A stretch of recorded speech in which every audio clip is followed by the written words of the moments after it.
palette, to throughout most of it. It's really this murky area that contains the botanical richness, I would say. But we're trying to contain that to one zone.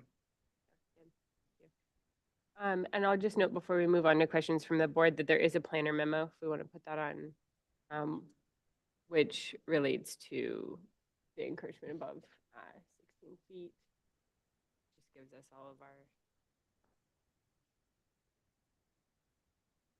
I don't know if I don't need to read it all out on the screen, but basically to follow the Toro Canyon plan, it can't be over 25 feet, and anything over 16, we need to make to clarify with the planner, is it a variance or a modification due to how much is crossing over that line?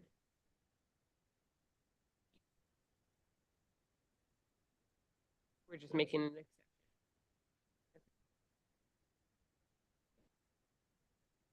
Yeah. Yeah. So when someone makes it. Planner's not online. Can you bring up this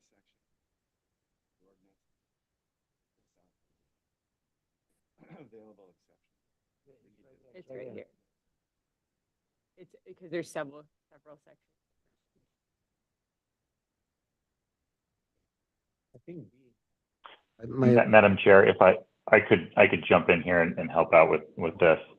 So the section of Article 2 that the planner is referencing is in regards to exemptions that the Board of Architectural Review has the ability to make for hillside and ridgeline development restrictions. And so it doesn't require a formal modification or variance request. It's just something that the Board of Architectural Review can do if they make these findings.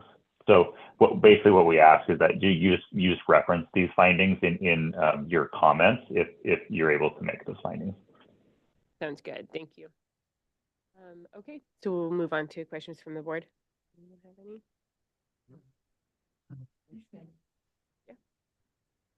Yeah. I noticed on your plans that the lighting, we'd like dark sky compliant lighting. And it didn't seem like what was presented was dark sky compliant. Fixture. That was the intent, yes. Okay, that'd be my question.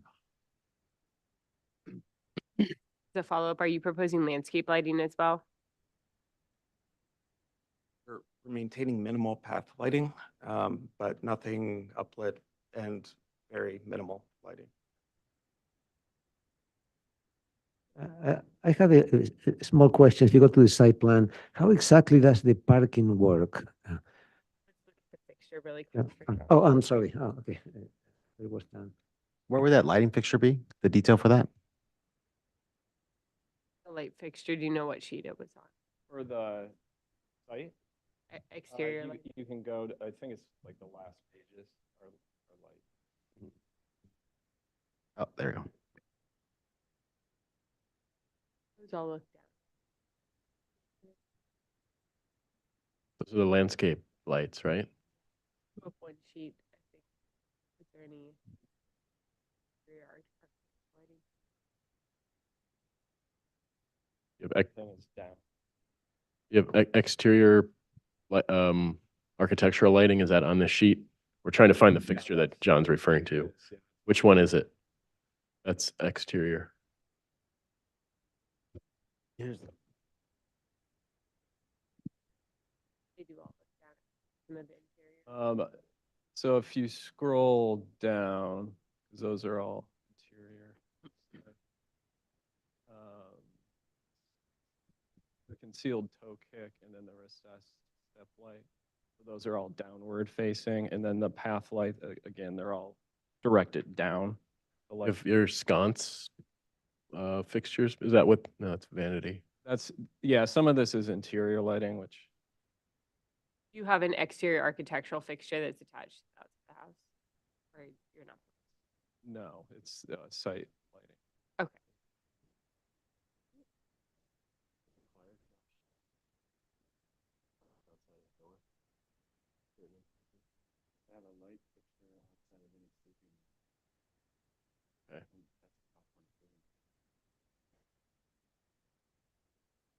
You don't have any exterior sconces on the building. Or tucked up into The main roof structure has downlights, okay. Okay. but there's no like wall sconces on Okay. the side of the house, if that makes sense. Sounds good. Okay, Is to keep the glass box open as much as possible. We have a unique site in that we can see through. It use on both sides and the Yeah. lighting as a sconce. okay. Can you go to That lighting super low. L 5.5? It'd be towards the bottom. I have a question about the entry gate. You have, I think it's what, solid steel and stone columns? Let me zoom in on right there. Yeah, you can zoom in on that. Yep. The intent Zoom in, is please. to use an existing gate that's there. Okay, I guess the question is, why are the columns so high? It looks odd. Is there a reason that you've gone up 2 feet beyond the gate itself? I know you can go up to 8 feet, but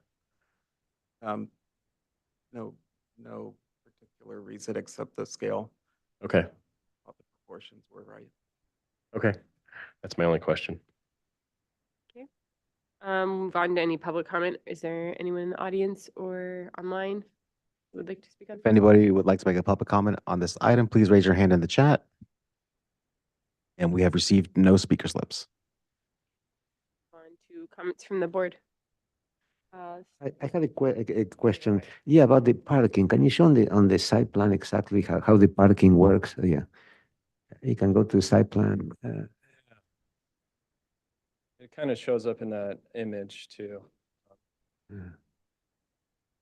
The image might actually speak at The you just first go to the page. very front page. And you tell me if this tells you enough, but so it's, you can see it right in the I foreground. see. So that's it. Okay. So, Yeah, it's just, you pull in. and you back out and into the driveway and turn around. Is that the way it works? Yeah. Okay. All right. Thanks. All right, moving on to comments. We'll start with John. Okay. Well, I think it's an excellent project and well-designed, fitting into the landscape, and I appreciate the work that's gone into it. And also considering the low profile and the landscape and the relationship to the buildings around it, I would support the additional intrusion into the height limit. I think that'd be fine. Be my comment. Yeah, it's the same comments. I support the project. I think the exceptions, both A and B, apply to the height. It's a better design, and it's also a location is particularly hidden, and it will not impose on the public. I concur with Alex's comments. I think it's an exceptionally well-designed project. I have one comment for the applicant to kind of a question comment, but I just think it can be addressed at the next hearing. The roof, the hip or the slope roof material, I think is kind of a significant importance that be a high quality material to kind of match the rest of the house. And it's probably the rendering that's throwing me off, but it looks like a rendering looks like a comp shingle arrangement. I think something with a little bit more variation in dimension is probably planned, or maybe even perhaps a standing seam roof or something like that. But it needs to be a high quality material to match the rest of the house. That's probably pretty obvious to everybody, but I would just appreciate seeing that come back with a little bit more information and explanation next time. Other than that, I think it's a very fine project. Thank you. I'll finish comments and then you can respond to it. What is the proposed I was material? just gonna say, yeah, the rendering doesn't represent it well. Like you said, it's the intent is that it's a slate tile roof. There's a question I forgot to ask. What Actually, Ms. Chair, I'll rescind my comment then. If it's a slate tile roof, then there's no need to add that to the record. what I was talking about. So I'll just say that I'll reflect the same comments that Mr. Peugeot made. Do you have a plant list for the green roofs? I forgot to ask. Or maybe you can just tell us. It's a very limited list. It includes Dudley at the edges. So we're relying some more on the succulent conditions. We do have Dianella, and I think the other one is Cecillaria. It's the other grass that we're using. Very simple. It's mixed. It's not drifts. Okay. With the exception that Dudley is focused on the edges. Okay. Thank you. Comments, I concur. I mean, it's a really tough site. I think you've done a really nice job on the layout. And so I have, nothing to add really. The columns, I don't think you see that from anywhere, so that's personal preference. I think they could be a little lower, but they're not seen from the public, so carte blanche for you. That's it. Okay. I just wanted to clarify with the board, did the architects feel like the comment about studying the use of glass railings was addressed? Or it's, I just, Yeah, I see the fact that they're not that visible. I think it's, and they are limited. Yeah. it's been addressed. Okay. I have no further comments. So if anyone wants to make a motion, this is here for concept and preliminary. So, include a oh, finding. preliminary, okay. Yeah, so include a so I- finding for the exception. I'll be glad to make that motion for preliminary as approved, as presented with the finding that the exception to the 16 foot height limit on the corner of the roof is acceptable due to the high quality of the design and the fact that it will not be particularly visible from distance from let me phrase it another way, that there is not a visual significance to the neighborhood. I'll second. In favor? Oh, real quick, I would propose that this just come back on consent because it's well detailed. We've seen those details. Yeah, good. Come back to consent, okay? Final on consent. So it'll be early in the agenda. Okay, thank you. Motion carries. We vote? We did. We did. Motion carries, right? Motion carries. Okay, moving on to item S2. Okay, let me get to it.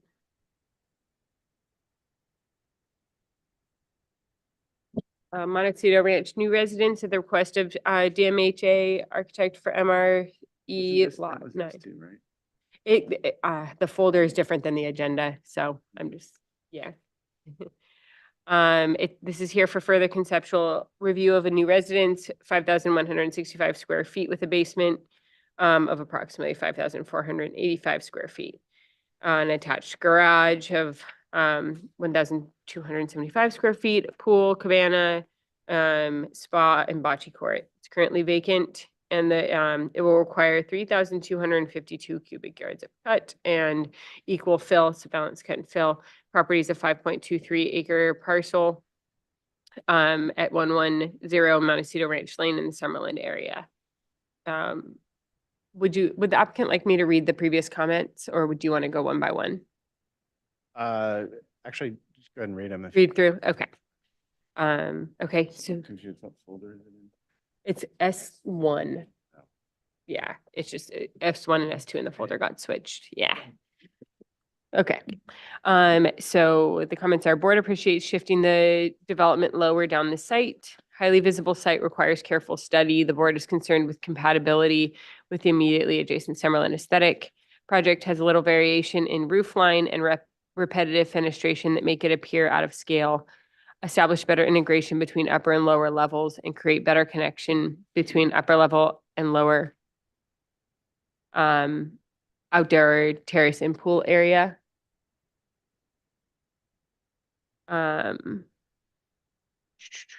Study the use of tree plantings to better frame the project. Look to create more undulating and natural landforms on the site. Study softening the motor court to reduce paving and better integrate the hardscape terrace areas and landscape between pool deck and hammerhead area. Explore options for breaking up retaining wall at motor court and will project will need site visit and story poles once designed and once design is revised. And we did go to a site visit to review the story poles today. So please state your name and give us your, mostly noting what has changed since we last saw it. Certainly. Michael Stroh with DMHA Architects. So, we're here today. It's been about a year. We kind of took 2 steps backwards and 1 step forward to come back. A lot of that is predicated on, this is a site that actually has a lot of very interesting facets of the Summerlin Community Plan. It's actually kind of targeted as some peculiar things. And as we've worked through our discussions with planning, a lot of it was surrounding, the establishment of a proper development envelope for this site, as well as some of the other constraints, and then dealing with the easements on this site. And so we've spent a lot of time really reworking not so much the project scope, but the siting of the project based on planning considerations. So what I'd like to do is, if you could go to page 5, please. So, there's on the upper portion of the site where the hill is, there's a map in the Summerlin Community Plan that's extremely old, but it's a little bit vague about a constrained area that basically says you can't develop on this area because it's more than 20% in grade. We have site aerials over the last 30 years that show multiple amounts of grading on this site by various owners and for various reasons. And so the survey that we had originally was, 25-year-old aerial survey. And so, and that's what we were working off of previously. We actually went out, we had a surveyor shoot a hyper accurate survey of the entire area where we would be doing development, under the guise of, if we could identify where the 20% slopes were exactly in the existing condition, that planning would accept that, and that would be the northern edge of our development envelope.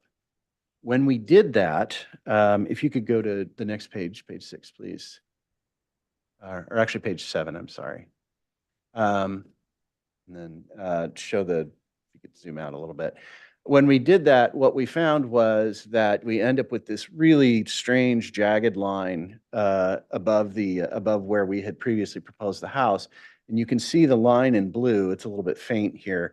That's where we previously had the house, and we had the garages and motor court tucked up above the houses, or above the house. And so we had a lot more substantial development behind the house. Once we learned about that this was going to be the upper edge of things, we ended up shifting the house 13 feet to the west, more towards the center of the site, and 26 feet to the south. And what that did is it opened up the site quite a bit. And the other thing is, we took the garages from behind the house and we actually put them on the ground floor at the front of the house. Changes the circulation inside a little bit, but it does work. If you could zoom in actually on the area around the house and the motor court, I want to cover that. So you can see we still have a small motor court up above the house, which would end up being sort of guest parking. And then we have the garages now at the first floor, so we have a motor court in there.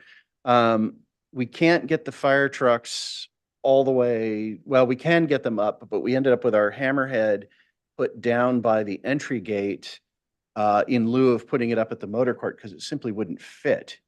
And so by doing that, and by pushing the house further to the south, all of the retaining walls along the back, whereas we had sections behind the garage previously that we showed you that were 11 feet tall. We don't have any of that anymore because it's now nestled in quite a bit better. The retaining walls behind the motor court there are staggered for planting, and they're 5 and 5. So that allowed us to just kind of, again, hit existing grade at the front door, and then basically we cut out underneath, and then we have a little bit of fill and things where we're kind of pushing around the edges. And then But the ground floor, the lower floor on the house, I mean, you guys saw the garage wing, you know, it only sat up 9 feet to the top of the ridge. It's actually, that whole piece of ground in the center ends up getting cut down by about 3 feet along that whole plane, sort of out towards the berm. And then you can see we have a future ADU down at the southern end, that will be buried in that area. So to that end, and we did some reconfiguration of, you know, the bocce ball court and the pickleball court, some of the site elements. We do not have, today, we do not have updated civil plans or landscape plans because we wanted to bring this to you, make sure we had the site configuration correct, show you the story poles, have you guys understand what we're trying to do. Because again, we're only on for conceptual, we're not asking for preliminary. And so, and then thus, if you guys are comfortable with where we're at, we would then come back with all of the items that we had for you last time, but we don't have today. So, with respect, so if you could go to, sheet 9. That's 8. One more. So there's our basement area. We do have some crawl space area tucked in behind it. We've moved the garages down, you know, again to that lower level. We will be looking at, once we get back into the landscaping, one of the big considerations was, you know, we had this big south patio. We will have, and we did previously have 2 big trees sort of flanking the house on that patio. The motor court size itself, we may end up doing something in the center, like a water feature or something. I mean, you guys are out there. It's pretty loud from the freeway. So that's sort of the next part of the development that we'll be exploring, because we have to, you know, we have to buffer this thing from the freeway. It's pretty loud. And then if you go to the upper floor, which is the next sheet, sheet 11, you can see, so now the house is essentially the same. It's all set up. You've got the front door, and then you've got just this flanking hallway, and you have a lot of rooms that kind of open up to the ocean, but they're stepped back significantly from the lower basement floor. And then the garage roof just sort of ties in with that wing and presents, as you come up the driveway, you know, sort of a low slung section, and then it's set back for the upper floor. We didn't want to build anything on top of the garage. And then if you could go to sheet 14, please. Oh, actually, I did want to talk about the roof really quick. Sorry. Go to sheet 11. So the last time you guys saw this, we had, you know, everybody seemed fairly comfortable with what some of the variations we had done on the roof. We had a big hip in the middle. We had 2 gables flanking that. We had 2 hips flanking that, and then it kind of went out from there. And then 2 flat sections for solar. The last time we were here, we had 400 square feet of roof over the limit. You guys found that acceptable. We're at 427 now by moving, and because we haven't changed any of the plate heights. I mean, we can play with that. I know it's a little bit discretionary. You guys, I'm willing to work with you guys on whatever you would like to do there. We really feel that having those gables where they are, flanking that center section and then going to hips, we actually feel that gives the house a nice sort of rhythm down from the center section. If you could go to sheet 14, please. So sectionally, if you look at section 2, kind of gives you a really good idea. So you have a flat area. You do still have a flat area behind the house, but now you have some smaller walls that are, you know, sort of just creating that motor court and creating that sort of piece of entry. But, you know, nothing like we had before, where we had, you know, 11 feet of wall. And then lastly, I'd like to go to sheet number 8. Would 8. So we have redone our renderings based on this new move. One of the things I'll start at the lower left. So this is as you come up the entry road from Montecito Ranch Lane. You have the set of entry gates, and now you have, you know, and again, we've got that heavily landscaped through there where you would just kind of pick up pieces of the house. But you've got, you know, the low slung garage and then the two-story mass behind it, and then the larger mass behind that. The southern views, I mean, again, we're heavily landscaped. What's missing here is the two trees that belong on the big patio flanking the center three bays, which we did have before, and we intend to put those back in. And lastly, this is sort of a consideration, and we're negotiating with the planning department right now. The upper slope above the house is considered by the Summerlin Community Plan to be a constrained area. But also it is outside of our development envelope. We are currently working with planning to determine to what extent we can landscape up there. Ideally for us, their initial reaction was, you can't do anything in there at all.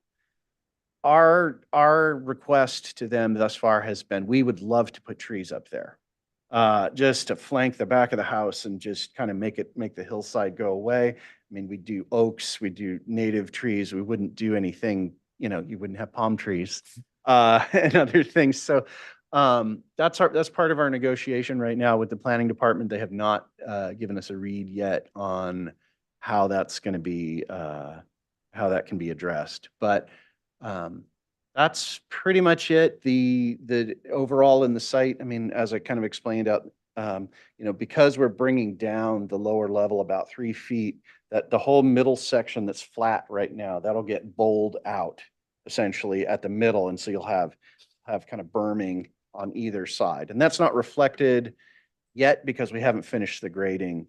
But that's the overall idea. And that's what we were doing before. The last time you saw this, but you know, obviously we moved a bunch of stuff around. So, and that's all I have. Okay, thank you. Move on to questions from the board.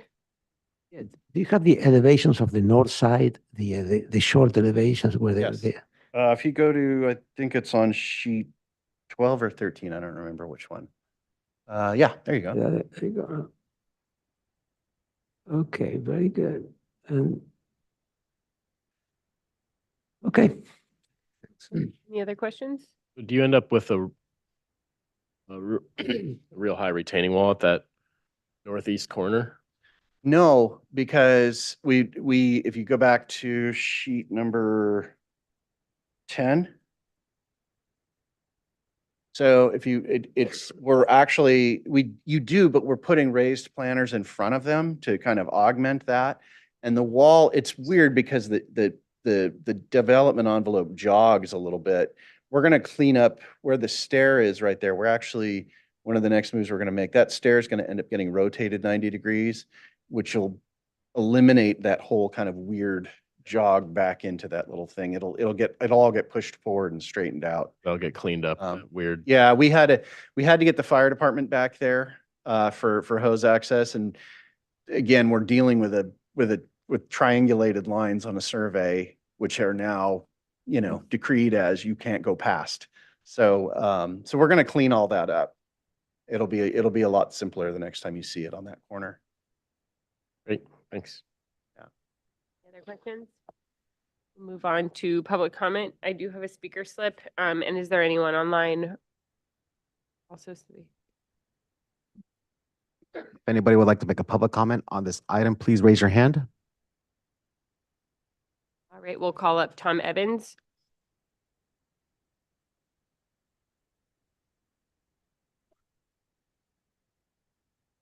Good morning, I guess.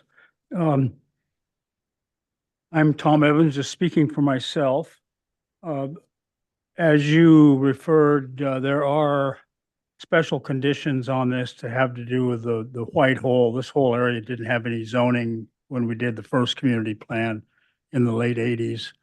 And there are conditions about protecting view corridors over the site to the mountains and minimizing visibility and impacts in general and so on.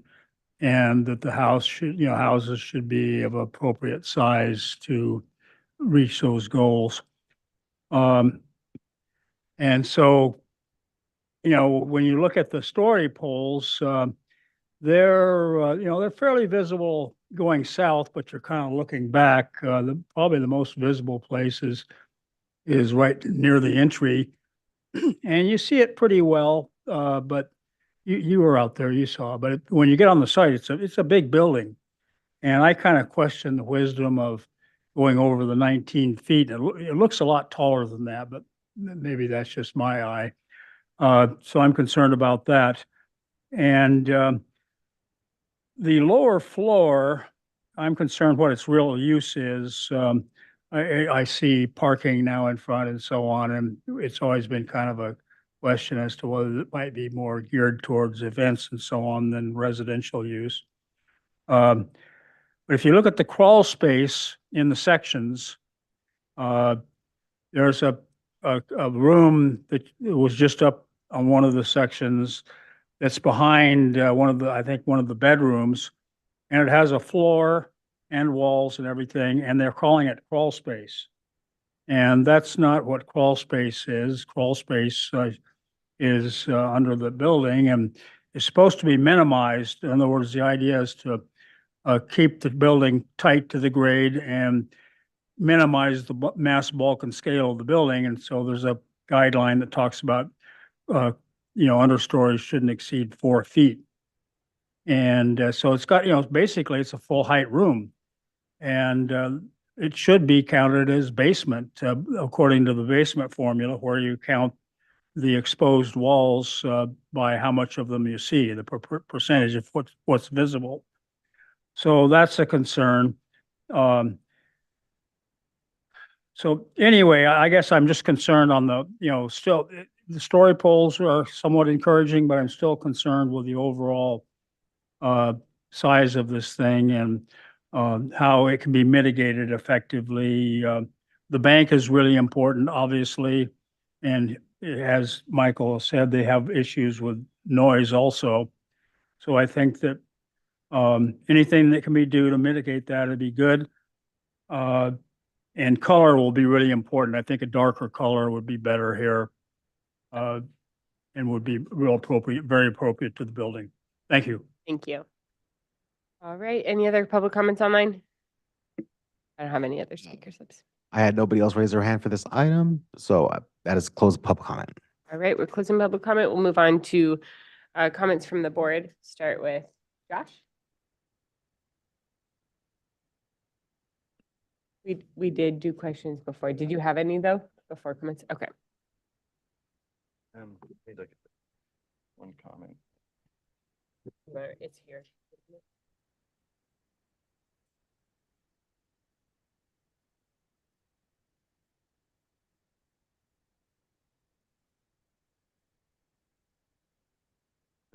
Reference to comment B.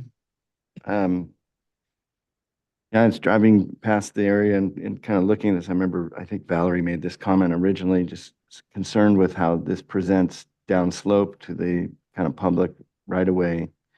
I noticed that along that stretch of road, there's a row of houses, kind of, I don't know what the vernacular is, kind of like a board and bat style architecture. And they're quite prominent. They face right up to the edge of their property lines with, some of them have glass railings in front of their front yards, and they kind of pop right out of the landscape and really present themselves to the kind of Pacific Ocean view. And a lot of the properties in Summerlin do that.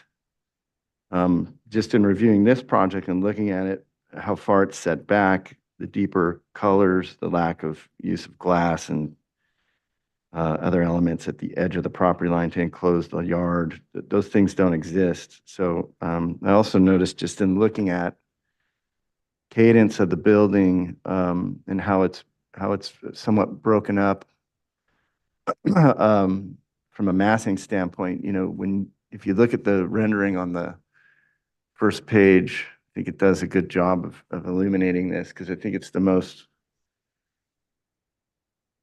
similar to what one might see from the public right of way, but what I see is, two volumes that are separated with a bit of a cream or light cream colored paint, which helps modulate the front facing elevation. So it doesn't occur for me or look to me like a monolithic structure. It's a large luxury home in a large luxury home neighborhood. So in terms of mass, bulk, and scale and compatibility with its neighborhood proper, I think it's quite acceptable, and fits well into the development at which it sits. It's not abnormal to its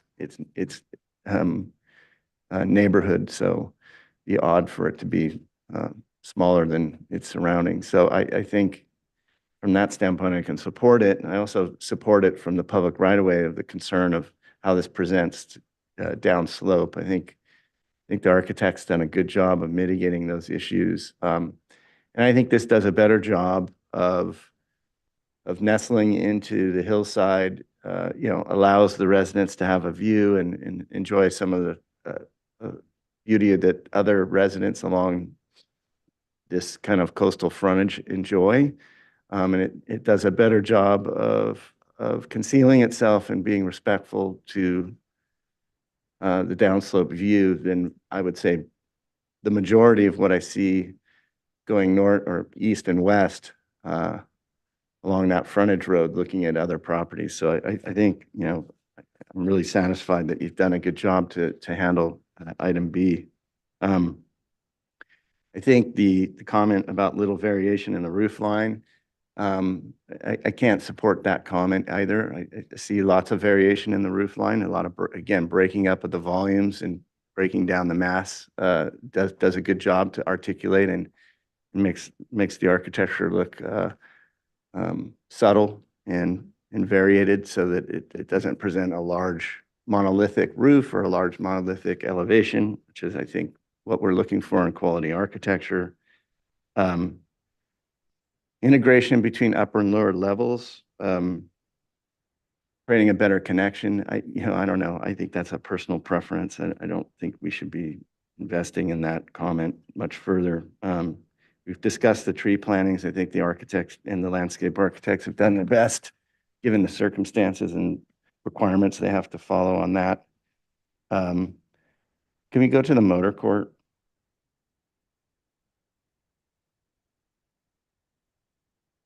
There's comments about softening and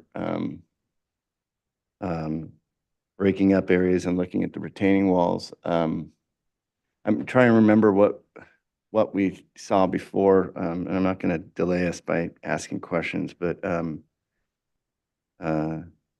we've had our site visit. I think it's pretty internal to the property. Given what the property is, I think it's the most efficient layout that you could ask for. So again, the materials being used in that motor court and in the driveways that access it seem appropriate, so I can support it. So my sense is that the comments that we've put forth have been considered, reviewed, and applicants come back with a project that's on its way to approval. I don't have any further comments, just support and clarity around what's been done to address our comments.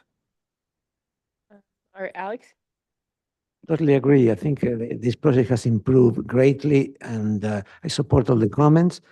Two minor things. I think it does need some landscape help, and I'm sure you will provide that. And that would include softening of the paved area. There seem like a lot of sharp angles in there in the the motor core. They're approved. Anyway, I expect the paving plan to be at the same level as the architectural plan, and it will be perfectly fine. And the trees framing the project, those are very important. So I hope that you can get them in the next renderings. Okay, thanks. John? Yeah, I agree with those comments. I think it's come a long way, and like you said, on its way to approval. Okay, Chris, anything? Yeah, I think this is vastly improved over the original. I think you've done a really nice job of integrated into the site. I do think a couple of these, I want to make sure these comments get carried forward because we don't have civil or landscape shown yet, but item E, F, and G should carry forward, Joe. Study use of tree plantings to better frame the project, study softening the motor court to reduce paving, better integrate the landscape. What did I miss? Create more undulating and natural landforms on the site. Those should all carry forward and we'll see what those look like. As far as, can we go back to the first page, the rendering? I don't know, this popped into my head and now I can't unsee it, but the integration between the upper and lower levels, it kind of looks like a Spanish colonial house on top of a stone modern house. But again, I think as Josh pointed out, I don't think we need to get into that really. I think you could, I guess I would encourage you maybe to bring something from the lower floor up or something from the upper floor down, and maybe that'll just sort of tie it in a little bit. But otherwise, yeah, I think you've done a really nice job here, and I'm ready to have you come back with landscape and civil, and I think you're on a good trajectory. Thank you. I would agree with the previous comments, and this is agendized for further conceptual. So I think they can return preliminary full board so that we can review landscape and grading. Unless, yeah, do you have any? Just as a request, if we can get all of our ducks in a row, including all of our details and materials, could we be allowed to be, and assuming we get everything clear with planning, is there a way we could be agendized for preliminary and final? We either get it or we don't? Yeah, I think so. You will be asking for an exemption, so just make sure, I guess, there's clarity around that with the planner when you're coming in. Understood. Yeah. So Okay. is it clear the board supports the exception? I mean, we should make a comment now. Yeah, I think it's very- I think it's in this condition, it doesn't make any difference one way or the other. The visibility doesn't change. I mean, it's totally acceptable. We'll be able to. Also, one thing I forgot to mention, just to ensure that your light fixtures will be dark sky compliant, the picture shows a visible, but I assume you'll be converting those. Yeah, okay. Great. We'll move on to, so item 3 was continued. So we're moving on to item 4. That was not continued, right? Can you remind me, it was 6 and 7 that are continued? Okay. So item number 4, Brown Trust conversion of residential units to commercial. The request of Scott Branch, agent for Shane Brown, is here for conceptual review of a modification to waive the on-site parking requirement for a change of use to 2 residential structures to be converted to commercial. 3 commercial parking spaces are required for the proposed commercial use structures. The project is constrained and no commercial parking spaces exist on site. 1 new ADA space will be accommodated within the right-of-way parking spaces existing on site. 1 new ADA parking space, the following structures exist. Building 1 is 572 square feet. Building 2 is 984. Building 3 is 943. Building 4, 993. And building 5 is 1,528 square feet. Requires no cut or fill. It's located at 2380 Lily Avenue in the Summerlin area. You can state your name and give us your presentation. Greetings, my name is Scott Branch. I'm the architect for the project. And yeah, we're here because we just need a modification for the parking. If you want to turn to the site plan, next sheet, right there. So basically, at the south side of the bottom of the page there, that's Lily Avenue. And I've shaded the 2 buildings that are going to be converted to commercial. That's buildings 1, which is in the back at the north, and building 2, which is there on the right side of that. That entire area between the 2 buildings currently is just DG. And it's just, they have, you know, if you guys have been to the site, you know that they sell all kinds of, you know, cool outdoor furnishings and stuff like that. It's really great. They, so as converting these to the change of use from residential to commercial, we need to deal with, you know, basically accessibility and upgrading the bathrooms inside the buildings and getting access from the street. The modification is because we need three commercial spots. We don't have space for them. And so we're looking for a modification for that. And we are going to add, you can see at the bottom of the page, that we're going to add an accessible parking spot so that we can have access to the site. And then where I've colored it in gray, that is concrete. And then as we get onto the site, we'll probably do a brushed concrete. The slope is slight, but it will be sloping as it goes back. And then we'll need to do a sloped ramp to get up to building 1 in the very back. But we're not going to need guardrails or anything like that. I think we can solve that without that. So, and then I've just, you know, implied that the DG is going to remain as I've shown with the sand colored color around that walkway. So that's primarily what we're here for. Great, thank you. Any questions from the board? I'm a little lost. Where is the parking space? Can you, The can you, 88 parking space? 88 Yeah, the parking 88 spaces on the lower left part right there. It's going to be out on the street. okay, got it. And I've dashed where the current sidewalk goes and where we'll be cutting it back. So, but the 80, that parking space is on the street, so, right, I mean, it's not, That's correct. okay. All right, any other questions? We have one request for public comment. Is there anyone else online? If anybody else would like to speak on this item, please raise your hand in the chat. Seeing none. Okay, we'll call up Tom Evans. Oh, I'm sorry. I thought you said it was online. I'm Tom Evans, speaking for myself. Yeah, the area where the 2 buildings that are being converted from residential to commercial, that actually used to be a driveway going in there, and it had parking for the residential parcels. But evidently, it's from talking to the planner, it is in the side yard setback, so they can't use it for parking now for official. So we're gonna have to, there's 5 old garages under that lower building on the right side, and they're really small. I think they get used more for storage than anything else, but they're pretty hard to get a car in. But those are supposed to be retained, and then the one up above. But this kind of shows part of the problem we're having in Summerland as far as commercial parking is concerned.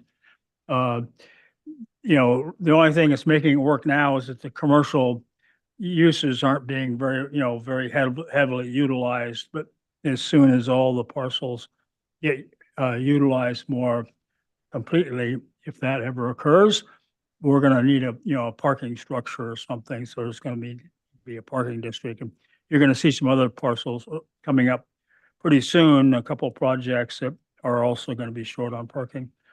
But anyway, just a concern that, it'd be nice to have the parking as it was, even if it isn't official. And then the lighting on the parcel, there's quite a few lighting violations as far as being consistent with what the lighting should be as far as dark sky compliant. There's strings of lights and some lights that you see the bulbs and so on. So hopefully that'll get corrected. I don't know if the plans show any of the new lighting at all. But anyway, that's just another thing. And so those would be my 2 main objections or concerns. And then the white color is, is very typical of coastal, older coastal communities, but we're starting to get an awful lot of it. And a lot of, very bright whites. We're not getting, they're not very mellow. The LRVs seem to be super bright, super high. So if that could be moderated at some point, that would be good. Thank you.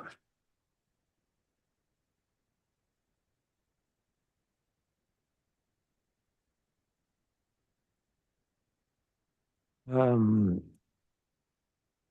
well, it's a yes or a no. There is no other way to put more parking in there. And it seems like a reasonable change of use. What can I say? I don't see any other way to mitigate it or do it. You either change the use or you don't, or you sacrifice the open yard. I mean, this seems to be fine. It seems to be acceptable. John? Well, I think that a lack of parking is a problem. And I wish there were some, or I'd like to see some more effort to try to solve that problem. I think that the parking, which is parallel along the street, is always congested. And, if those 5 parking spots, which are under that building, are not utilized, perhaps they could be. I mean, where are the employees going to park for this business? I just think that it's a problem that hasn't been resolved. Josh? Parking along coastal California cities is a problem, and this project's certainly not going to solve any of that. There doesn't seem to be any real solutions on the horizon, so I think it's an undue hardship to be putting this project into that kind of jeopardy around such a discussion. So I'm pretty partial to the concept of form follows function. I'm not a big fan of form follows parking. Not really excited about designing our community around parking places.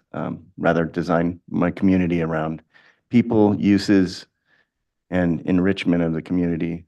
This is a beautiful business that operates and brings a lot of value to the community. And anything we can do to help them operate and stay in business and be successful and continue to create a locus for community and beauty and enjoyment, I'm 100% behind it. So I fully support this and think it's a good change of use. Thank you. Yeah, I agree. Curious, what's your next step in the process? I guess what I'm getting at is, are you gonna have a landscape plan? There's no proposed shaping. It's just, putting in the walkway sidewalk, amongst the existing DG that's Okay. there. And all their furnishings and such that are, And, will be- okay. and we do have, I know Mr. Evans mentioned the lighting. We do have, I think it's sheet prior to this, we're showing, or a couple sheets prior, we have the cut sheet on the lighting. So, I guess maybe I missed it, but is the business that currently is occupying the space going to retain it, or is it a new business coming in? No, they're retaining it. Yeah, they're just They're retaining expanding a it. little bit. Okay. It's just that they're, Yeah, I was just, I just didn't want. oh, there's the lighting. Because what's currently there is just old, non-dark sky compliant. A couple of them are just exposed bulbs. So we're going to do some dark sky compliant LEDs that kind of match the style to go on the buildings and whatnot. So Okay. I just wanted to make sure that, all those nice potted plants and things weren't going to disappear in favor of just a basic walkway going. no, Yeah. nothing's planned to be changed Yeah. other than getting that walkway in and the parking space at the street. Okay, That's it. then I'm in support. I am in support as well. And so you are agendized for, sorry, just conceptual review, but I think this can probably come back for prelim final and, yeah. Is there any? Should be no landscape conditions? No? So I'm just asking to the landscape people. I think we have the benefit of knowing the site already. Okay, all right. Visible, and so it's, I mean, Chris, do you have any other conditions you want to put on it? We do have the planner with his hand raised. The planner? Planner assigned to the project. Okay, I had a question because we have to make the modification if they can't be back for final. Plan, who's the planner? Kevin? Kevin, would you like to speak? Can you hear us, Kevin? You might be having some I'm microphone. pretty sure that they probably have to go to the zoning administrator for the That's right. modification, so we will just agendize you for prelim then to return. Yes, Okay. Madam Chair, that's correct. It sounds like Kevin's having a hard time speaking, but I think that's what he's wanting to say. That's what he wanted to guide me towards. Okay, sounds good. So you can Yeah. come back for prelim. Okay. All right. Can we take a 5-minute restroom break? Very much. Be You right back. Okay, we're going to take a 5-minute break.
All right, we will reconvene on item 5, the Greenfield additions.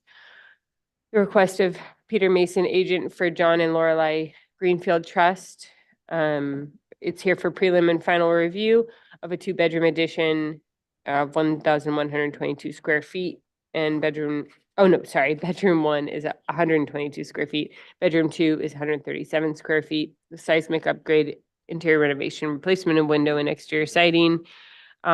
There's an existing 1,771 square foot main house and a garage, and it does not require any cut or fill. The property is 0.14 acres, located at 2487 Banner Road in the Summerlin Community Plan area. Is the applicant online? Yes. Okay, I'll go ahead and read the comments. And there is also, I believe, a planner memo on this item. The project is a nice update and reorganization, fits well with the vernacular of Summerlin. Windows and doors are appropriate. Study ways to address underskirting of deck. White paint color is appropriate in this location. Return with proposed landscape and hardscape plan demonstrating plant palette sizes, etc. Consider adding exterior light fixtures to front elevation that are dark sky compliant, and confirm whether changes are proposed to the garage. The planner memo, I believe, says that you're in Hillside Ridgeline. But it doesn't note whether you're asking for any sort of modification, so. We're not. Okay. All right, then you can carry on with your presentation, mostly focusing on responses to your comments.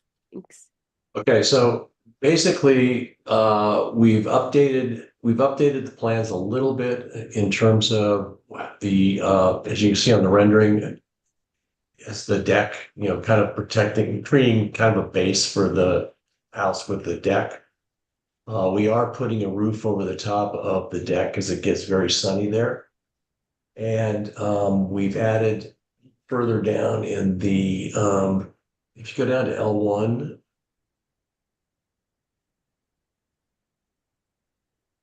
so basically we are ready to go in for building permit.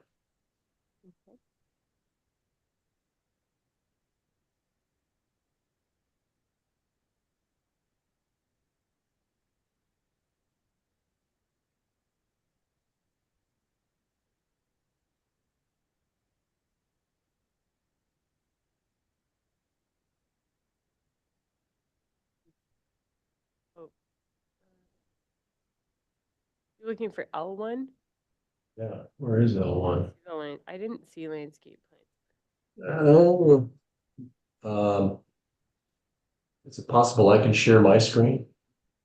Not for prelim final, I'm sorry. Oh, there it is. There it is. Okay.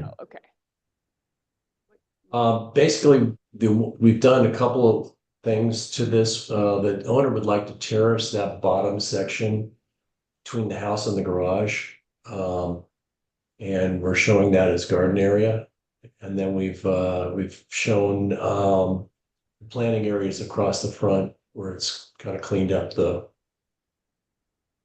along the frontage, cleaned it up with an addition of some plants and some organization to it.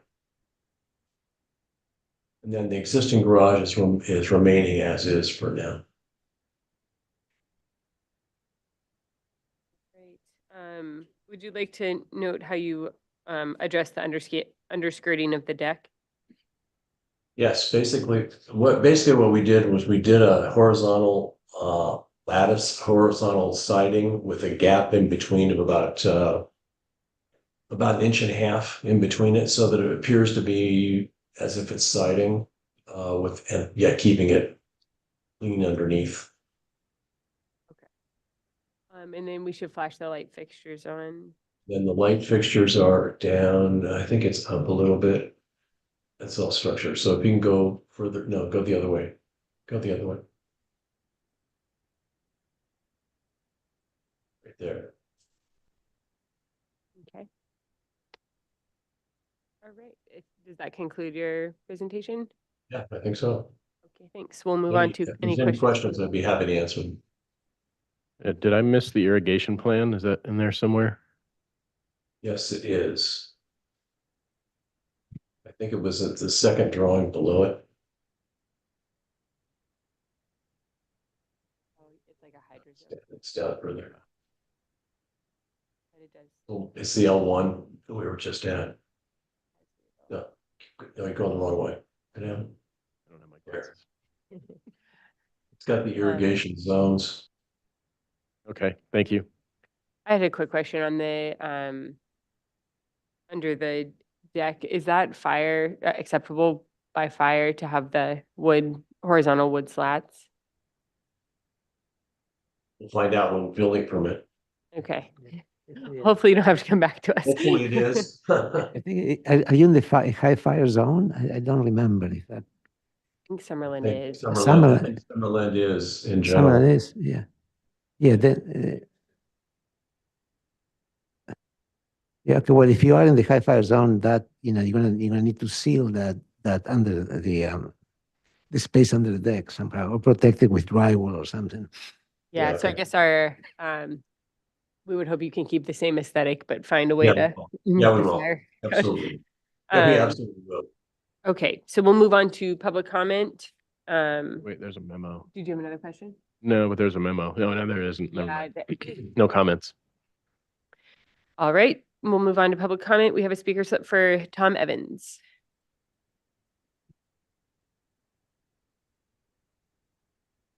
Thank you. I think this is a very nice project, and adding that deck and roof overhang definitely helps soften this, building from below.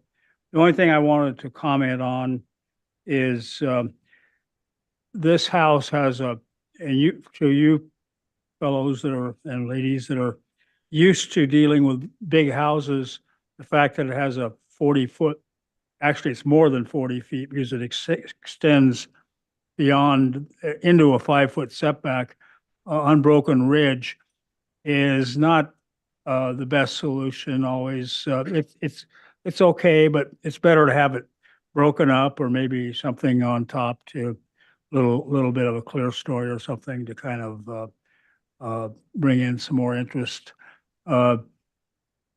And the white color, I just want to read what the guidelines say about colors. Colors, see, this is for the urban grid. Consider a variety of colors with tones of blues, yellows, grays, and other hues rather than selecting non-distinctive beiges and browns. Primary colors should be avoided. And it goes on to say, in most cases, a range of analogous or complementary colors for wall surface and building trims preferred over painting all surface with the same color and shade. So I just wanted you to know that we have this guideline that promotes colors and so on in the urban grid. And I think that has to do with the historical analysis of Summerland. There used to be white houses, but there are also lots of colors. And that's just to keep a balance on things. So I just wanted to bring that out. And that's a well-balanced, nice-looking building, especially now it has a deck and everything on it. But that when you get out there and look at other ridges in the neighborhood, the only ones you see that really get long are apartment houses. We've got some very long ridges on apartment houses, but usually the houses are broken up a little more. And this house used to have, on the Carpinteria side, used to be a hip, or maybe as a small gable with a hip, but that's just an example. But it's really fine. Thank you. Thank you. Okay, no other public comment online. No other public comment online. Public comment, move on to comments from the board. Start with John. Well, I think it's a nice project too. I think that it looks like Summerland, and I appreciate that. I think that unless the interior spaces are vaulted, a vent on the end of the gable ends would sort of help that blank space. And also on the north elevation, I think that the shades over the windows on both sides of the entry are a little out of scale. I think they're too big. And I wonder even if they're necessary. But anyway, that would be my comment. Alex? I think it's a very fine project. Thanks. Josh? I think it's a super clever project and really just nice and concise. And not that we care about floor plans on this board so much, but it's really well done. Like completely rebirthing this funky little house.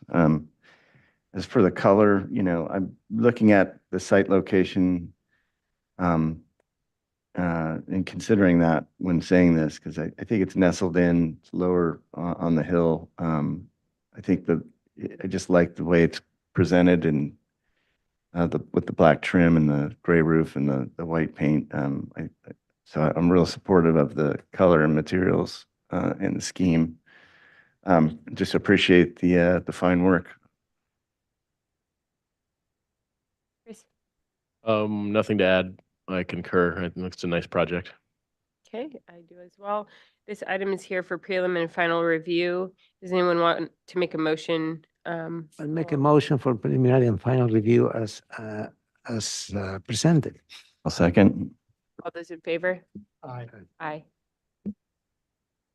Okay, motion carries. We'll move on. Thank you very much.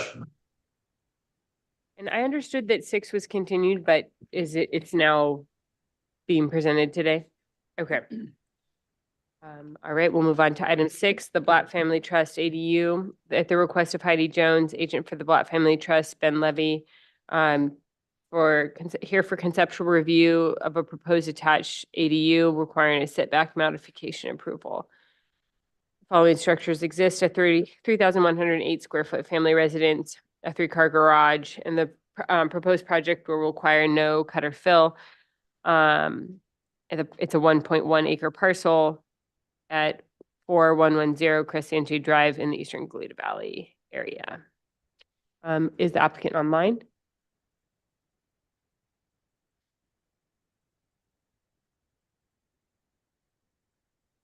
AD, are you there? Is there anybody online for item number 6?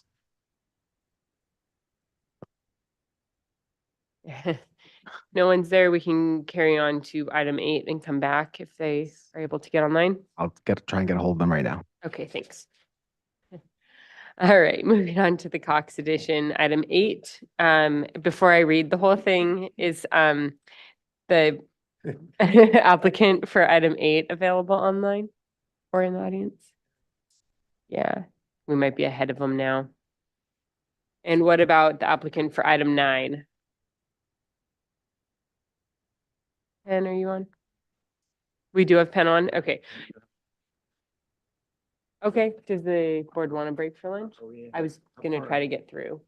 Yeah, how many more do we have? We have 1, 2, 3 if 6 shows up, We can finish. but I think they're pretty quick. Well, let's quickly do item 9 if that's because they're here, and I don't think it's super complicated, and then we'll see for lunch if no one else is on. Yes, I'm here, sorry. That's Pen? Yes. Okay. All right, I'll read the item in the comments and then you can give your presentation, Pen. Yes, Okay. we're moving on to item 9, the Rodriguez addition at the request of Pen Sue, agent for Jesus Rodriguez, here for prelim and final review and approval of the proposed addition to the first and second floor of approximately 1,261 square feet and a new outdoor pergola. There's an existing 1,581 square foot residence. The project will not require any cut or fill. It's on a 1/4 acre parcel located at 420 Los Verdes Drive in the Eastern Goleta Valley Community Plan area. The previous comments were the overall composition, mass, bulk, and scale is appropriate. restudy windows to be consistent throughout. Second-story windows appear inconsistent with Mediterranean style. Return with updated plan set that includes existing and proposed elevations and remove plants and landscape from the elevations. Return with updated plan set showing outline of adjacent structures on site plan and elevations and sections. Return with neighborhood context study, including photos of neighboring residences to demonstrate neighborhood compatibility. Study ways to pull in unbroken second-story elements. Return with color and material board. Return with photos of site showing existing landscaping. And again, it's here for prelim and final review. The applicant can state their name and give us their presentation, focusing on those comments. Okay, thank you very much. My name is Pen Su, architect for the owners, Jesus Rodriguez. We presented this project initially in September of last year, and we received generally good comments. So the architecture has not changed much since then. What we did is massage a little bit about and restudy the window a little bit, especially on the east and west side of the project, and to make sure that the window styles are consistent. And also, I understand that there were a lot of neighborhood oppositions to the project, so I was sensitive to the privacy issues, and therefore minimize a lot of the windows on the east and west side. The project is completely, with the exception of the front elevation, the second floor addition is completely within the existing footprint of the house. So we're not expanding beyond that, other than the front facade, and introducing a rotunda element to the building, and also a arcade of arches for the front porch. The trees are rendered on there precisely as we can to what is existing landscaping out there now. There are several mature trees in that on the site that are going to remain, that are fully grown and over 30 feet tall. So that's how we are illustrating that. And we also have studied the elevations of the adjacent neighbors. If you want to move up to on the PDF to the next page up, no, up the other way. This one is where we're addressing the board's request from the last meeting to show the elevations and the streetscape of the neighbor and adjacent buildings. And we're also showing because of the unique topography of the site, we're also showing in the background the elevation of the residences behind the property as well. And on the lower portion, you can see the cross site section across that, and how the property behind the project, and how it relates to the property behind this project. As you can see, our proposal is for a second floor ADU above the garage and a master bedroom on the second floor. I am sensitive to the neighbors' complaints and concerns about the neighborhood being primarily one-story rent-style homes. However, my goal is to remedy that and mediate some of those concerns by,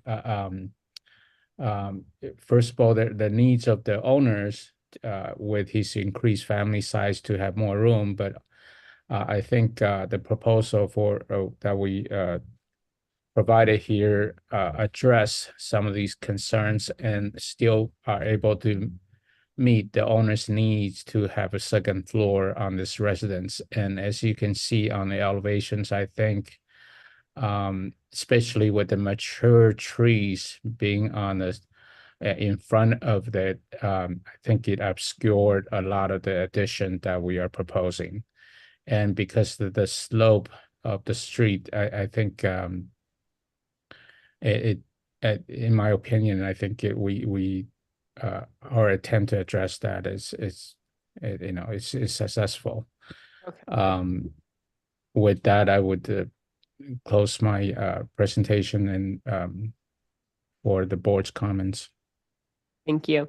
All right, we'll move on to questions from the board.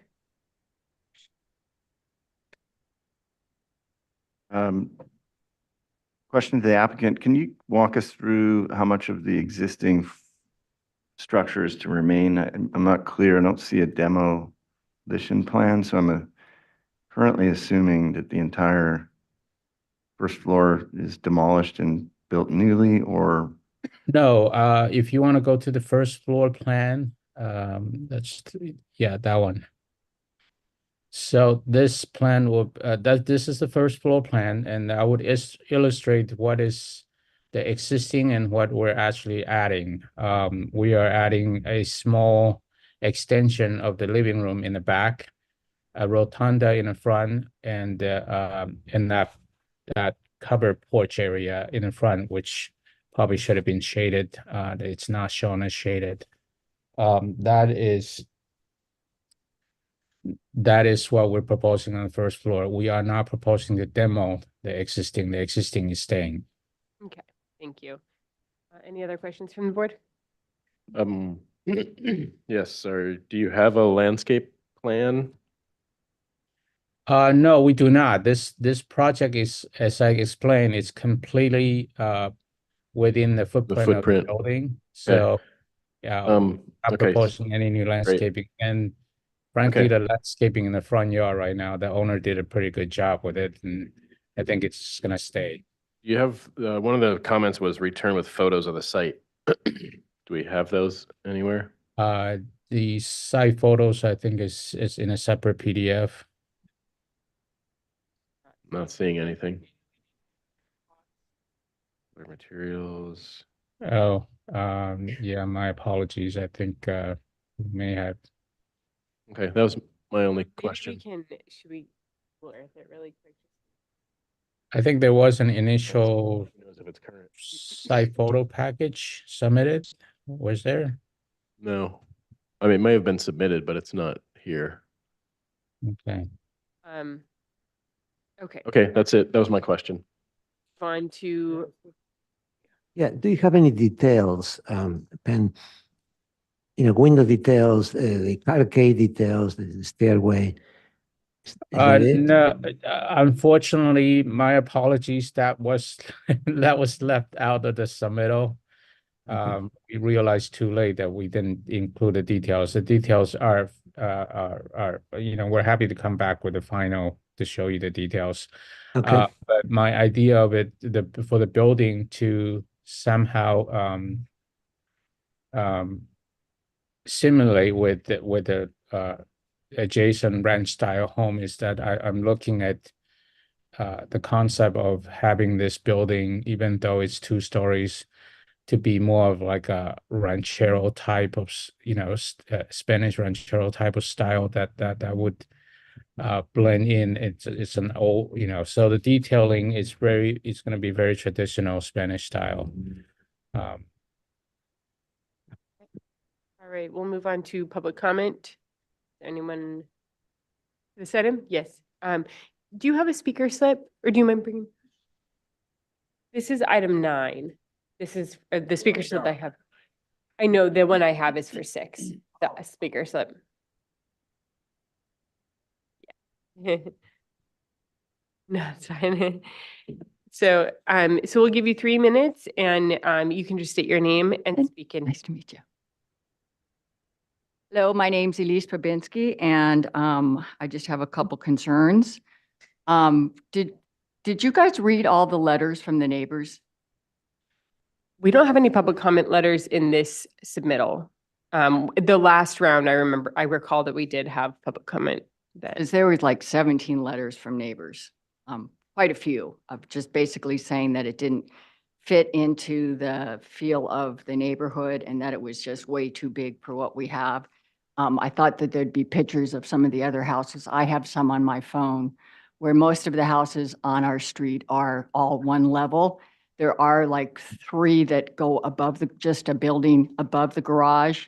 So something this big doesn't really fit in with our neighborhood. And somebody had asked about having story poles put in. Is that a possibility so that we could see exactly how high it goes? It's something that the board can decide to do or can decide to request. Okay. Yes. I'd like to request that.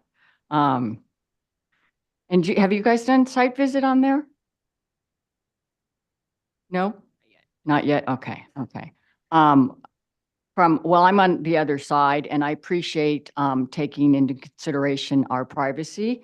We have our back patio, which is kind of where we live most of the time. And so I have, concerns about on their back above their pool, they are planning to put a deck out and it's noisy as it is sort of. And so concern about the deck that goes over outside on the second story.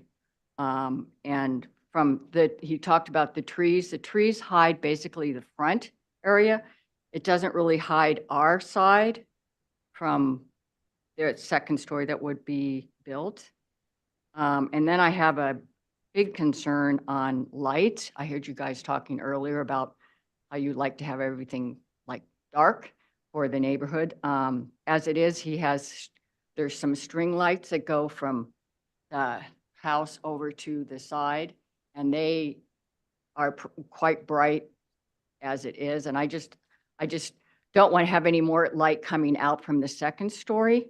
And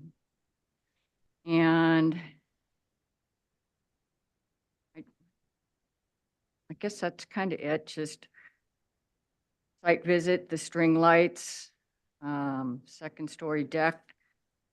And then I don't know who's in charge of enforcing like the work hours, because on the last one he did do the basement, that hours went way beyond what is supposed to be. And so we have a concern on not working on holidays and, into the evening. Okay, thank you. Thank you very much. Yeah, if you could fill out a speaker slip and then, My husband's going to speak to you. okay. Jonathan, she said that thank you. There were 17 public comment letters. They're all on the initial. Oh, yes. which is We what- did read them then. I didn't know if they had been resubmitted, so. Yeah, if.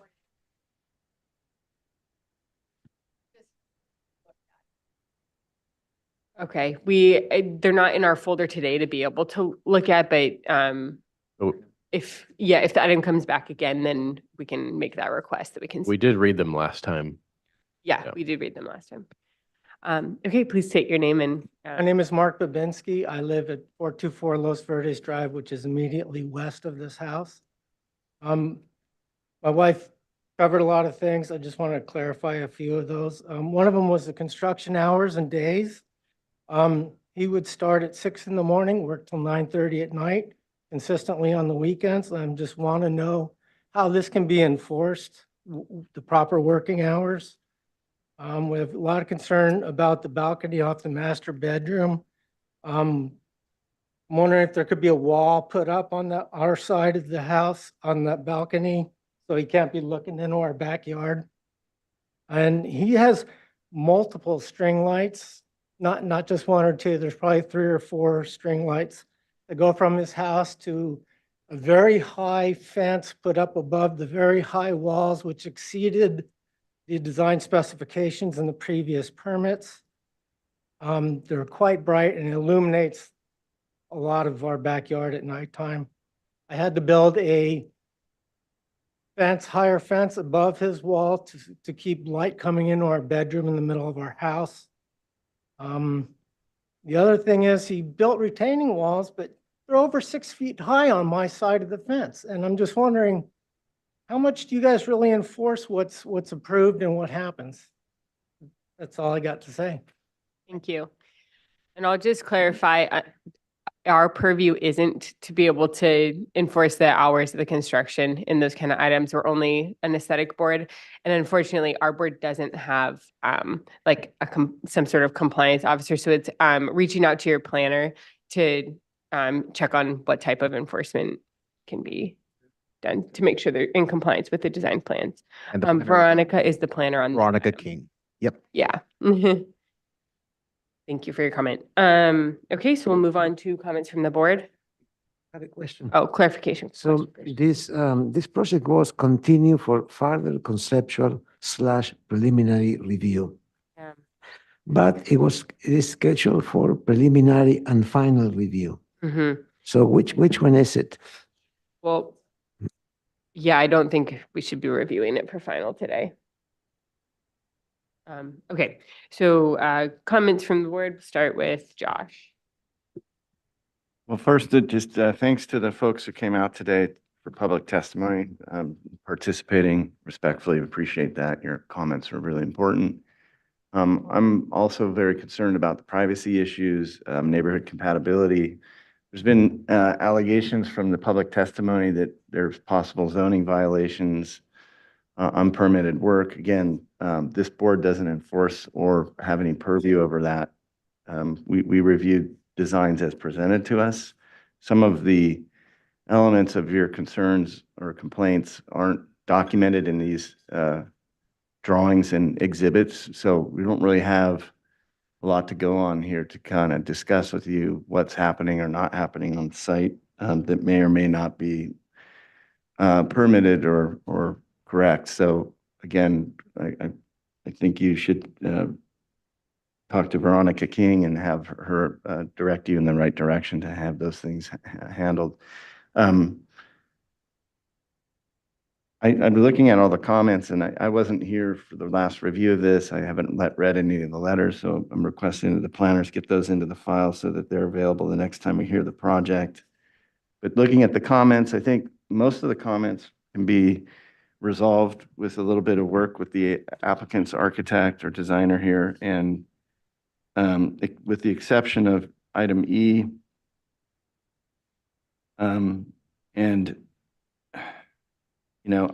unfortunately, I think the applicant's done a very poor job of responding to that. There isn't any hint of a real careful neighborhood survey. So from these documents and exhibits, I can't ascertain whether or not this project fits in.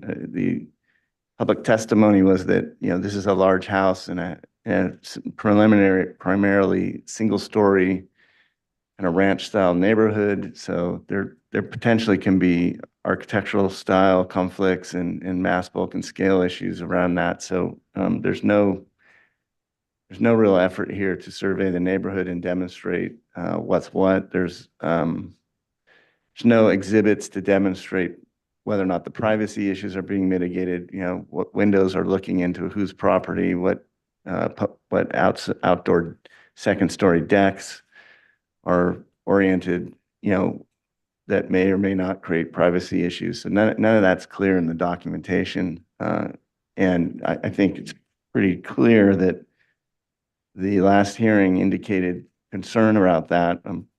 I think it's kind of unfortunate the applicant chose not to actually make any effort to strengthen their arguments or show that their designs actually mitigate any of those concerns. So I think I'm going to request, Madam Chair, that we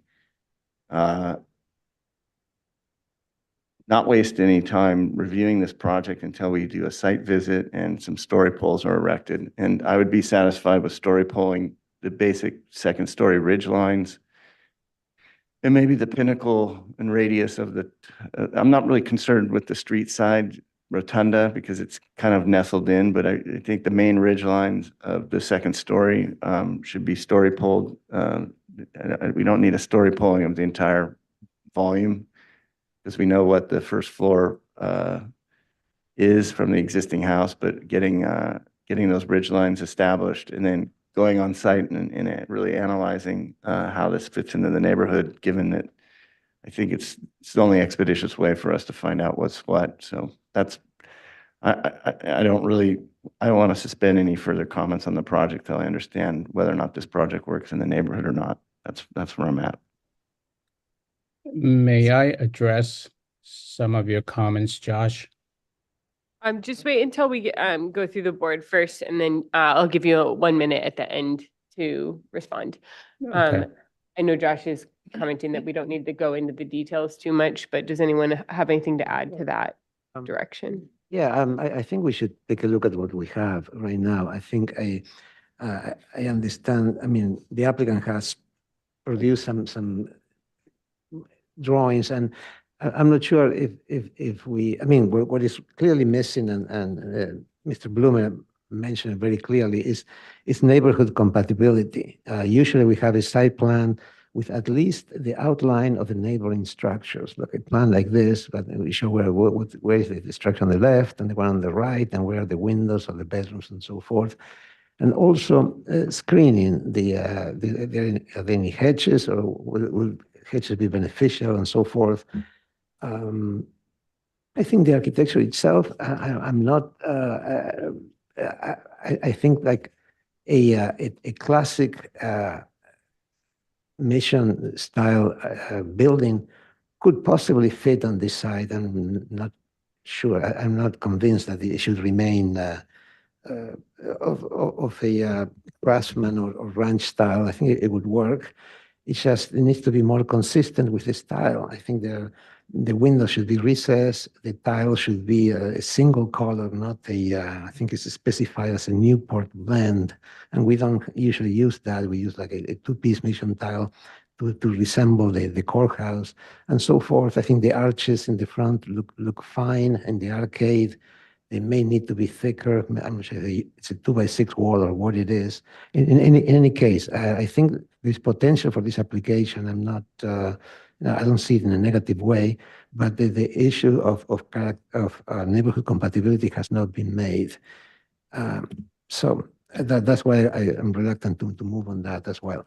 Madam Chair, can I clarify a comment I made quickly? Thank you. Just to clarify my comments, I agree with pretty much everything that Alex just said. I have no concern about architectural style at this point or the correctness of the design. I think what we're looking at from just the fenestration, the massing, the orientation, looks like a very fine architecturally correct building. I'm not necessarily concerned about it per se. So I'm not, that's why I kind of was saying I wanted to skip past that, because I don't see any alarming concerns there. I just feel like we need to analyze the privacy issues and the scale of the building in its surroundings, and try and make those things clear before we waste any more time trying to guide the applicant. So I'm supportive of the architectural style at the moment, and think that the house as it stands by itself looks to be pretty close to a nice, complete project at this point. But All right, John? Well, I agree with that. I think the building itself is okay. Yeah, I'm concerned about kind of the on the east elevation, it being too tall or side loaded. It seems like the overall problem here that keeps coming up and has come up and needs to be thought about really is this size, bulk, and scale, and the neighborhood compatibility, which I think we need to look at. The building itself, I don't think is a bad building. I think it's well thought out and acceptable, but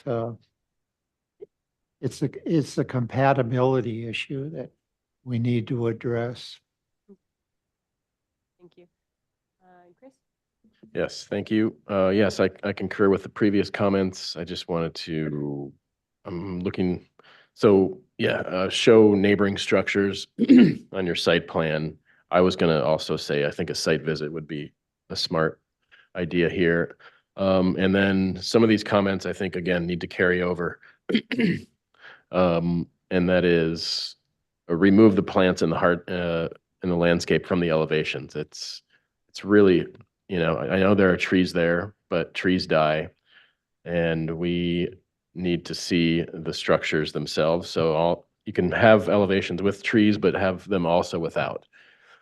Especially on that composite elevation, south elevation 1, which shows the neighboring buildings. It's the trees are getting in the way of us being able to see what that actually looks like. Another comment to bring over is return with neighborhood context study, including photos of neighboring structures to demonstrate neighborhood compatibility. I guess with the site visit, we'll get that for ourselves. And then return with photos of the site showing existing landscaping. Same thing there. So yeah, I think a site visit will be important. And With story poles. there was, I don't know if story poles or I think we can visualize it. I'm not sure if we need the story poles. I'm not sure if it has to be a site visit of a group, or we can just swing by, because these site visits take an hour out of our collective time. You know, make the meeting 1 hour longer. I'd be, You know. well, but we're not getting in the backyard if we're doing it.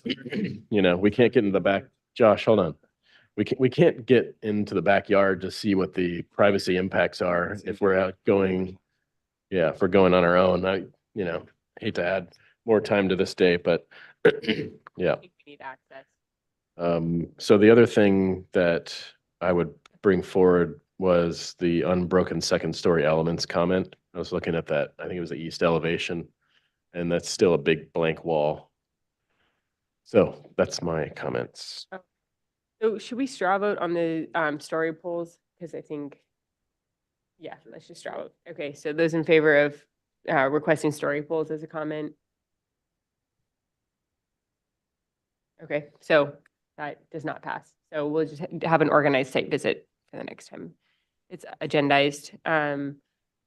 I agree with the previous comments, and I think a site visit will be very important. So it'll come back for preliminary full board with a site visit agendized with those Make comments. just a comment on design. It's like, I think the request to simplify and to make elements a little bit simpler. Like, for instance, on the upper right corner right here, there is a little arch in there that seems to be, or arched window or whatever. There's nothing else like that. Just to try to get like 2 types or 3 types of windows throughout and repeat them, just to simplify the roofs. That's part of the Spanish style, and it's always successful. Just a comment. Okay, and so that concludes that. So we're not making a motion on it. So, oh yes, I'm sorry, Penn. Yes, you can have a minute to respond. Thank you. I just want to thank the board for all of your comments. Some of them are very constructive criticism, which is fine. I do wanted to add that I have made effort in addressing the neighbors' comments. And as I'm sure, and I'm happy to do the story poll, and I think the board should have a site visit to fully understand the site. I'm even happy to see if we can coordinate a site visit where the owner can open up the backyard so that you guys can actually see that. My point being that this property, especially to the property to the west, the property to the west in the backyard is literally 8 feet above this property. There is no privacy issues that I think should be concerned. And furthermore, my initial concept design actually pushes the building all the way to the back, to the west side, which I have convinced the owner to pull back by at least 12 foot. So the second floor is actually pulled back from the edge of the existing footprint of the building by that much. Okay, thank to you. remedy some of these concerns. So you know, and I know there's repeat comments about the string lights. Honestly, I mentioned that to the owner and he could take it down, but there's nothing that I could do to prevent him from putting that up. I mean, you can buy those things at Home Depot and just string them up. So I think I made some effort in trying to mitigate some of the concerns from the neighbors, but at the same time, I do believe that a two-story addition is possible in a predominantly one-story neighborhood. I don't think it's unreasonable to have a second floor. Okay. All right. Thank you for your response. And we will see you when your agenda is next. Thanks. Thank you. Okay. And then we had to hop around a little. Sorry for the appearing that we skipped you. We're actually going to try to hop back to item 6. I have not had. They're any not here. success. Okay. So then we'll move on to item 8.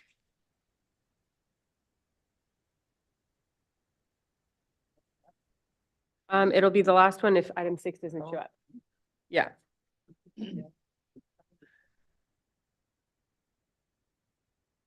I skip 4? No, it got continued. Okay. All right, item 8, the Cox addition at the request of Buildson Architecture and Planning, agent for Courtney Cox, here for conceptual review of a remodel and addition of an existing single-story residence, 951 square feet. There's an existing single-family raised floor residence of approximately 3,749 square feet. The project will not require any grading. It's a 0.7 acre parcel located at 975 Paseo Los Santos in the eastern Goleta Valley area. And the applicant can state your names and give us your presentation. Hi, thank you so much. I'm Ken Vermillion with Buildson Architecture and Planning. And Ellen Bildston, architect. So if we can run through, the homeowners association has some stricter requirements than does the county. So that's why we're not effectively changing the height at all. We're not adding a second story. We are adding some square footage, but maintaining the homeowners association requirements of a 25-foot side yard setback. So single-story house in the middle of a large property, not a lot of neighborly impacts to speak to. It is, as you can see from the existing photos, quite a different looking house currently. Full brick wainscot, stucco above that, and a very, very heavy roof structure that we're seeking to rectify in the revised design. The floor plan layout, just to show you what spaces we're adding. It's quite a unique existing structure layout with a master bedroom isolated from the other bedroom wing. So we're acting to rectify that. We are extending the two edges of the building to get a little more square footage. And then we've reconfigured the overall floor plan to create a true bedroom family side wing, which is pointing down, extending down on the page in this site plan, and basically uniting the other wing to public uses, living, dining, kitchen, and a small guest room. So if we can go to the demo, you can understand what we're doing. 3-car garage remains as is. You can see there's the master suite on the far left. So that's going to become public space for the house in addition to a small guest room. And then the bedroom wing and the master suite will move to the other wing that's down bottom of the right side. Garage stays in place, entry stays in place, driveway, access from the street is all existing, pool is existing to remain. And so really, if we go to the next plan, you can see what we're proposing.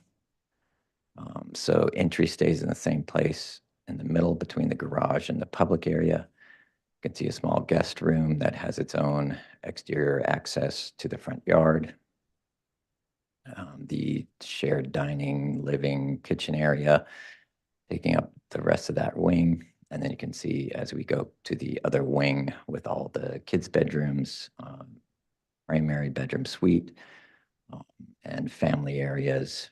We've created a few separations and carve-outs in the building for some small courtyards to vary the very monolithic feel of the building.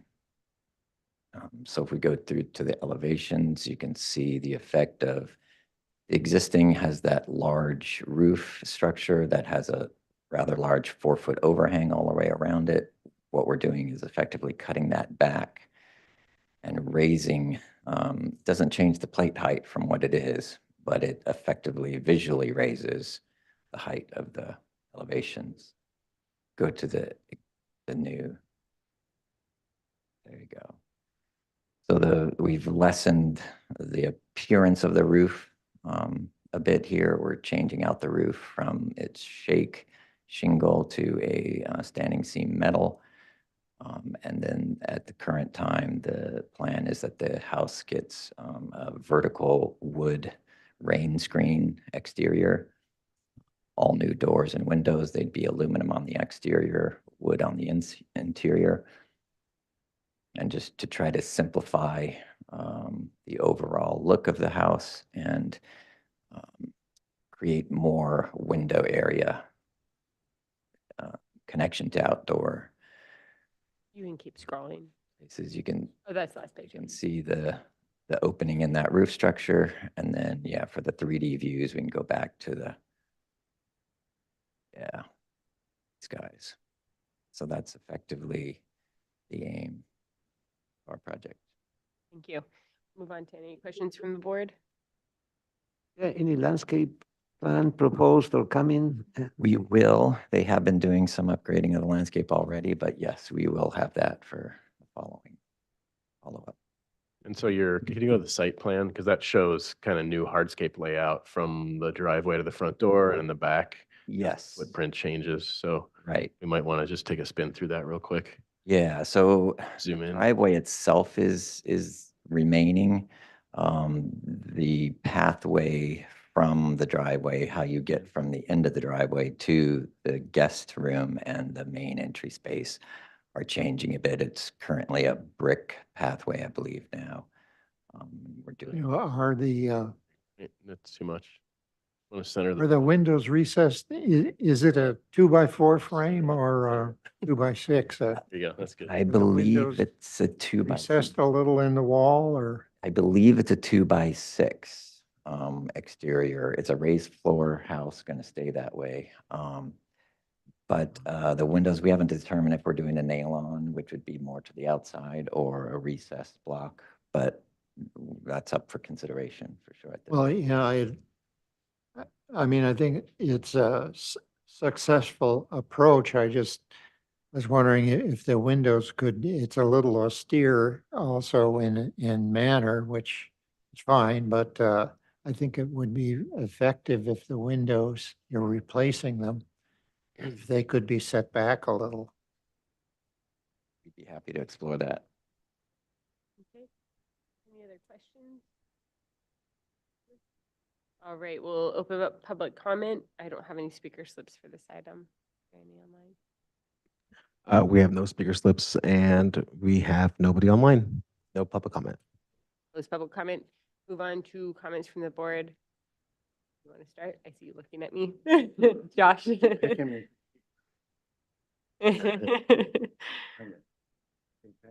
Uh-huh. Didn't get to go first at all today. That's because you're You a never get to landscape go first. architect. Landscape's up.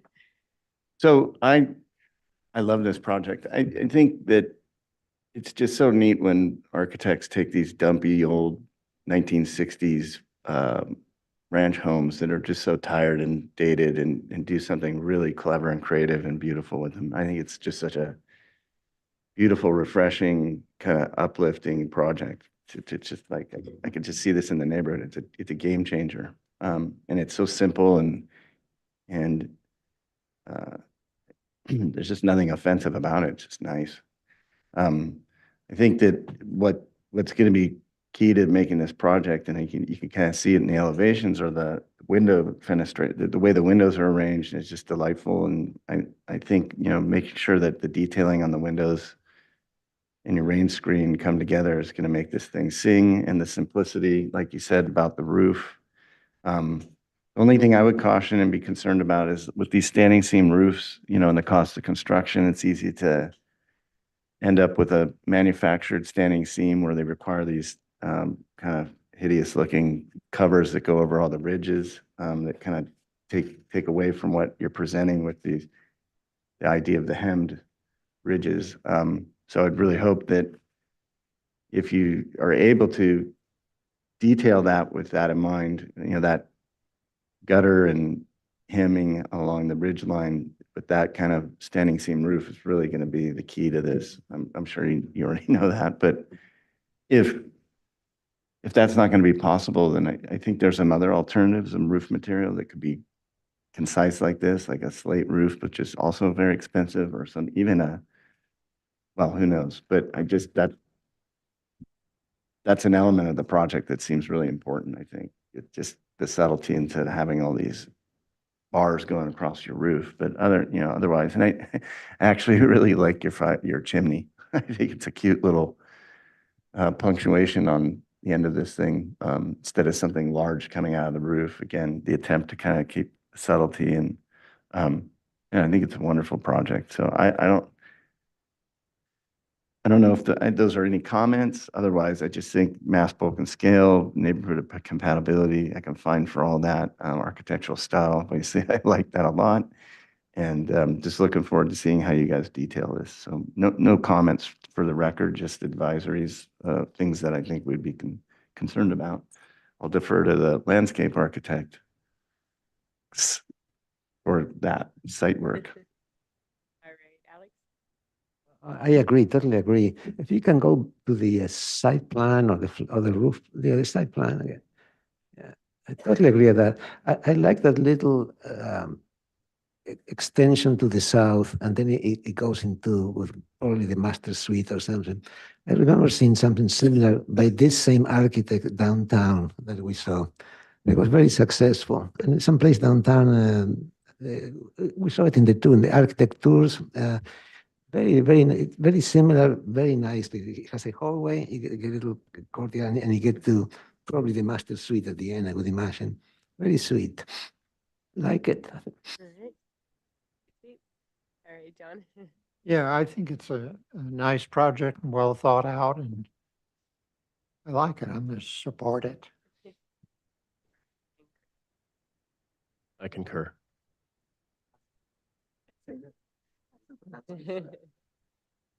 Yeah, no, I think it's really nicely done. We'll just look forward to seeing the landscape plan. That's it, but definitely on the right path. I agree as well. And so it's agendized for just for concept because it's the first time we're seeing it, but does the board feel like it could come back prelim and final for full board?